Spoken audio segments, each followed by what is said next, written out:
So I thought I was going to take a slightly different tack on this and actually tell you about the development of two studies and how we went about showing therapeutic benefits and how we try to understand how it might actually work, and then the development of a control intervention. I think one of the problems for people that are interested in music and the music therapeutics effects is really that in order to show that there is something very unique to music and to a music type of intervention, we really have to be as objective as possible and come up with a control intervention that is similar, but that does isolate music components, so that we can really make the claim that there is something unique about music, everything else controlled, that potentially carries the therapeutic effect. And I think that is really the challenge to any kind of music intervention, to show efficacy compared to a very strong controlled intervention. So we know that listening to music, making music, is not only an auditory experience, it is a multi-sensory motor experience, and I think all of us in the room probably realize that music is a very rich stimulus. It makes us move, it creates emotions, it engages pleasure and reward system. What is important for some of the things that I will talk to you about is that music making, and in particular singing and dancing, activates or engages or hyperconnects an auditory motor network. And I make the claim that music making or singing may provide an alternative vehicle into a broken or dysfunctional brain for improving neurological dysfunction or impairments. Our aims over the years have been really to develop and test the efficacy of music interventions in patients with a stroke or in patients with auditory motor disorders, but then also understand the underlying neurobiological mechanisms and the underlying neurobiological changes. So one important experiment to understand some of the things that we do is actually an experiment that was done by a postdoc of mine a few years ago, where we trained naive subjects in learning to play the piano according to melodies that we provided to them. So we trained them on a skill that would match certain motor tasks with a particular melody. And then equally, we exposed them in an equal amount of time to melodies that were very similar but had different characteristics, where they were just passively exposed but they didn't actually learn to play those melodies. And then in a critical fMRI comparison, when we looked at what we call the untrained or the trained auditory motor connections versus the untrained auditory motor connections, although the exposure was exactly the same, we saw that the region that really stood out, that seemed to be critically involved in the connection of sounds to motor actions, was this inferior frontal, posterior inferior frontal region. On the left side, we typically call this Broca region. On the right side, it would be called Broca's homologue.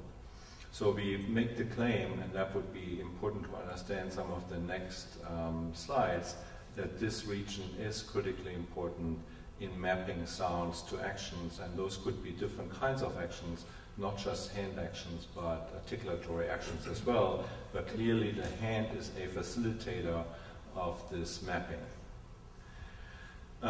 Most of my talk will be about singing, and I just wanted to show you one fMRI experiment in which we asked occasional singers to sing in a very controlled experiment certain words and phrases, and then speak these words and phrases as well. And at first you see that there is a similarity in the activation pattern between singing and speaking. Only when we directly contrast these two active conditions with each other can we actually see that there is more activation in the singing condition than in the speaking condition. And it was actually a little bit more on the right side, on the left side, involving the superior temporal gyrus and the central operculum, so as the inferior frontal gyrus. So suggesting that keeping everything the same and having a very controlled experiment, that singing might lead, besides that it shares some neural substrate, but might lead to also additional activation, slightly more on the right side, on the left side, but both sides are actually involved. We then looked to see whether or not this system is actually plastic by comparing professional singers to occasional singers. And here in the second row, I'm only showing you those regions of the brain that actually showed a difference between occasional singers and professional singers. You can see it is a network of region that goes from the temporal lobe to the inferior parietal lobe, the central operculum, and the inferior frontal regions of the brain, both on the right as well as on the left side, although again a little bit more on the right side. It does translate as well to the speaking task that we did with them, where we also found that there was more activation in the professional singers compared to the occasional singers.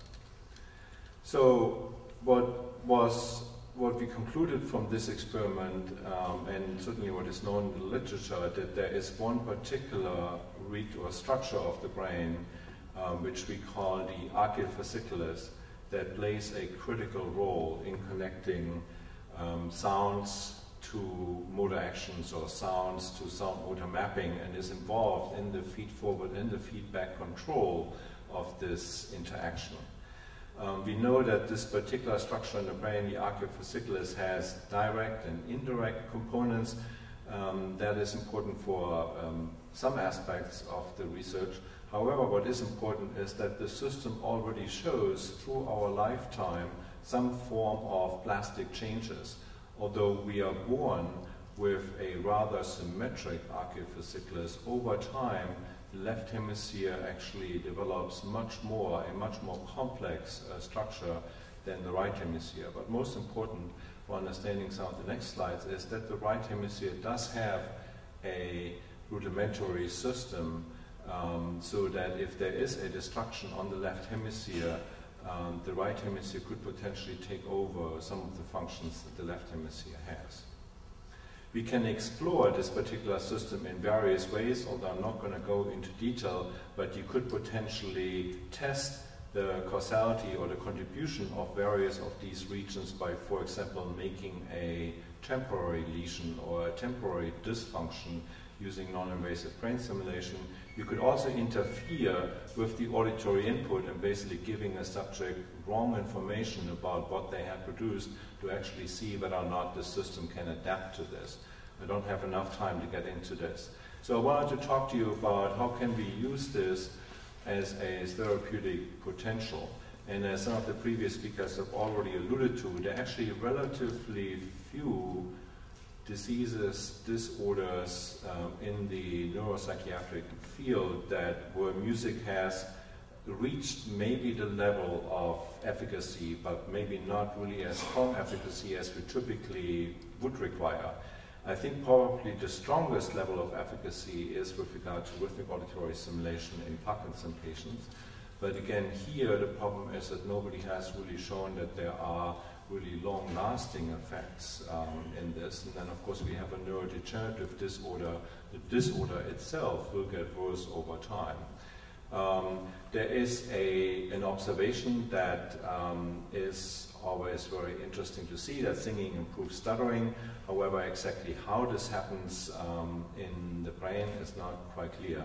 What I wanted to talk to you about is, or show you some example of an intonation-based speech therapy, which we call melodic intonation, to improve non-fluent aphasia, and then a variation of this technique to see if one could actually help children that are on the autistic spectrum, but have, as part of their disorder, have actually remained nonverbal. So I hope I can get to all of this.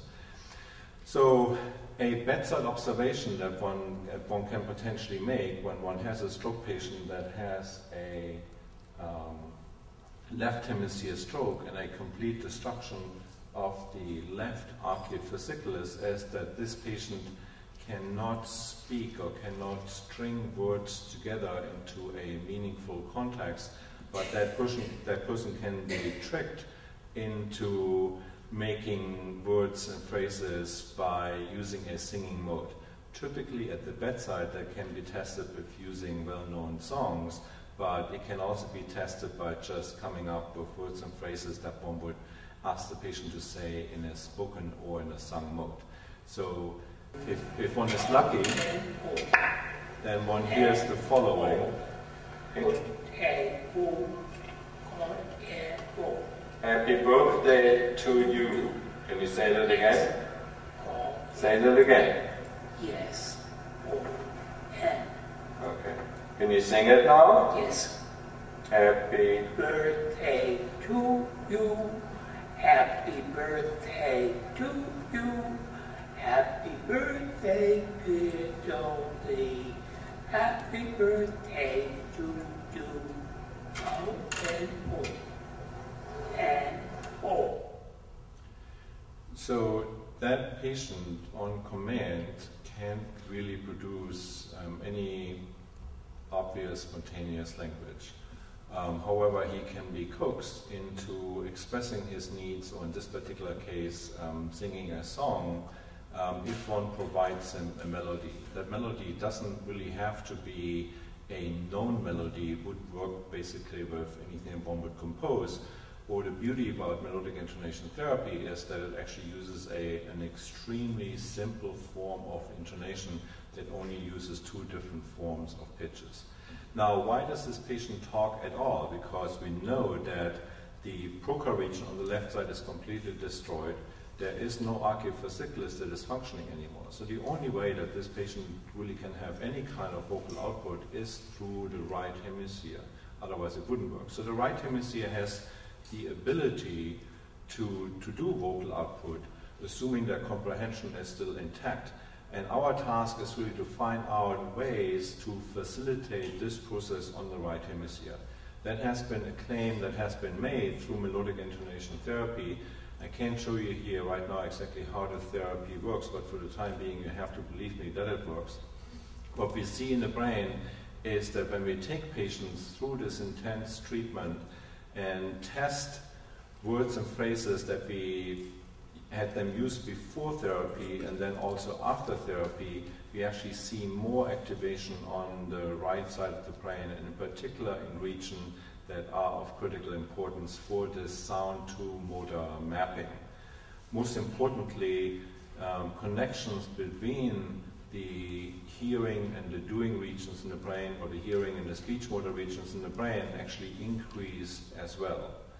I want to show you one example of this. We usually conduct an interview with the patients prior to therapy. We do this multiple times to get an assessment of their variability, and then we ask the same questions as well after therapy, although we do not practice those questions in between. So here I'm asking this patient what his name is. Okay, good. And what's your first name?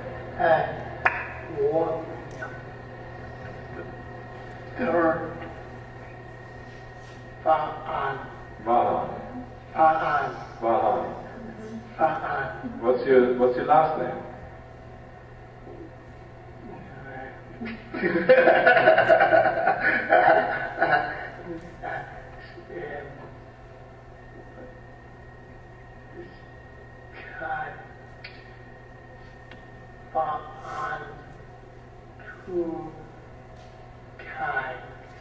So he will try for another few minutes, but he just can't really get, he's actually stuck at his middle name right now, he just can't get his name out. Now, listen to him afterwards, and also pay attention to what he actually does with this left hand. I frequently get asked why we're not doing anything with the right hand, and the reason for this is that most of the time patients have a right hemiparesis, so they can't really use their right hand in any meaningful way, although his impairment wasn't necessarily so bad. But look at what he does with the left hand. My name is Bahan Drum Chord. So he actually does get the left hand into position, and typically we use the left hand to tap the rhythm of the syllables that, of the phrases that we teach them. So they usually tap at a frequency of about one syllable per second, or one tap per second, which then increases as they get better to about one tap every 2 seconds. So across all the patients that we have done in this proof of principle study, there was a significant improvement over time. And across all of the patients that had imaging studies, we actually showed that there were some significant imaging changes over time. The 2 critical regions, actually the 3 critical regions that stand out, we're taking the steps further now, since we know which regions of the brain are actually the critically involved regions. We can specifically target these regions with non-invasive brain stimulation and get even more effects out of this. We have a web-based intervention that we can do, and we actually now getting and doing this at the bedside already by identifying those patients that, based on the assessments that we can do and based on the predictors that we have, might benefit most from melodic intonation therapy. So last, if I could have a few more minutes. 2 more? Sure. Okay. I wanted to... Connie gave you a few because she had it early. Okay, thank you. Wanted to talk to you about so like a variation of this and how this might work for nonverbal autistic children. I have actually not been, although I know something about autism, but I haven't really done any research on autism until maybe about 2 years ago or so, actually by a private foundation in Boston. They came up really with this idea, and I said, well, we're wondering if a technique that is similar to melodic intonation therapy might work as well for this group of children. So that's actually how we got into this, even though we don't really have a strong autism background. So nonverbal autism, besides that autism is actually an increasing disorder, there's some discussion in literature whether or not it is increasingly diagnosed or whether or not it really is increasing in incidence. It has a few core abnormalities, but most importantly, up to 30% of individuals with autism are nonverbal. Most of them could potentially start out with some vocal output, but then actually lose that and regress and do not really develop this anymore. There are, however, a few cases that have been reported where this can be relearned and regained through intensive therapy. There's hardly any research for this group of individuals. Almost everybody that studies autism actually concentrates on Asperger's because they're so much easier to handle and they're already verbal. But there will be some discussion in the future that Asperger's are probably not really your typical autism subject. So the question was, can we come up with new therapeutic applications for this population? The interesting thing is that children with autism enjoy musical activities. They actually love to make any kinds of activities that make sounds. They love to make sounds. And we thought then that the mapping of sounds to actions, either articulatory actions and hand action, could potentially work for them as well. We just had to come up with a way to modify melodic intonation therapy to make this work. So here is, for example, one child that is completely nonverbal, about almost 5 years old, and can't really express any of his needs, but he does understand some basic concepts. So we usually have some baseline assessments where we just try and see whether or not they can name things or we can elicit any kind of language out of them. This is how he was. Misha, look, what's your name? My name is... My name is Misha. We then developed an intervention that used tuned drums and hand activities together with singing at the same time. And the therapist each time tries to present a particular phrase or a particular word. And this is like how the first session looked like. Hello. Hello. Can we do too much? Yeah. Hello. You should just sit in the chair. Just sit in the chair.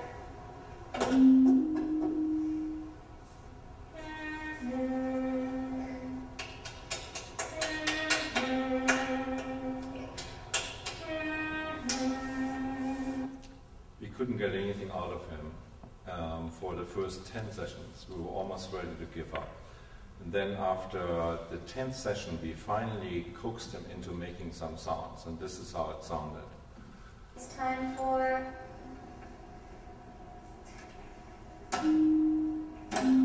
Say it louder.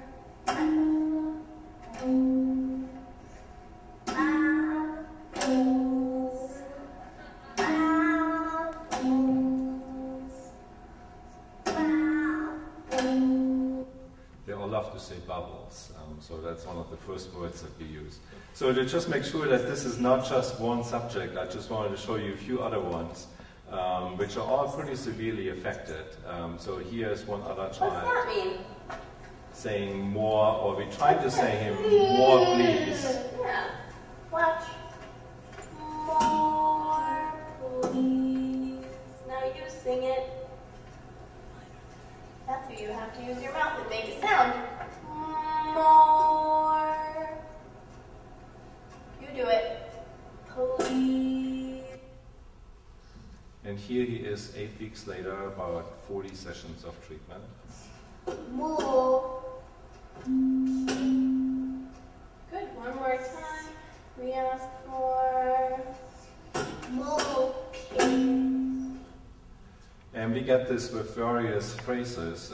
This is definitely a child that's a little bit more difficult, but we can get functional language out of him. When we looked across our pilot group of subjects, we had some significant effects over time that has already been published. And there were some interesting findings in their brains. It's very difficult actually to scan uncooperative young children. So we have to do this in the middle of the night when they fall asleep in the scanner. But then we actually saw that they do have an archive fasciculus, which would be very important. But the archive fasciculus is in some way dysmorphic, dysfunctional. So our idea here is really, can we change not just functional anatomy, but also structural anatomy through a very intense and long-term program. Now, the most critical thing for us actually was, and we would call this first study again a proof of concept study, is to actually then come up and develop a control intervention so that we could really make the point that it is AMMT and not just any kind of intervention that would potentially do that. That study is actually ongoing right now as well. We are pretty close. We couldn't do this in a randomized controlled fashion because those kids, every kid is a little bit different, so we have to match kids together and then treat them as a pair. One of them would get AMMT and one kid would get the control intervention, although they have to be then re-randomized or have to be offered AMMT after they go through the control intervention. So, to conclude, in order to understand this, certainly what's happening in the aphasic patients, I think one has to make the claim that each hemisphere does support vocal output. That in normal individuals that there is a left lateralization or specialization that might be due to various things, but among other things it could be due to the time that it would take to transfer information back and forth through the corpus callosum. So that constraint could potentially lead to the lateralization that we typically see in a brain. Singing does engage, probably in a very unique way, this auditory, motor, feed-forward and feedback loop, actually on both hemispheres, particular if one uses singing in a way to actually slow down vocal output. The system is plastic, as we've shown. A singing therapy that involves hand motor activities engages this frontotemporal network and seems to lead to behavioral benefits. And then most long-lasting effects we have seen in patients that actually had structural changes where actually the archive fasciculus, this fiber tract that connects the temporal lobe with the frontal lobe, where this fiber tract actually showed some changes. So thank you very much.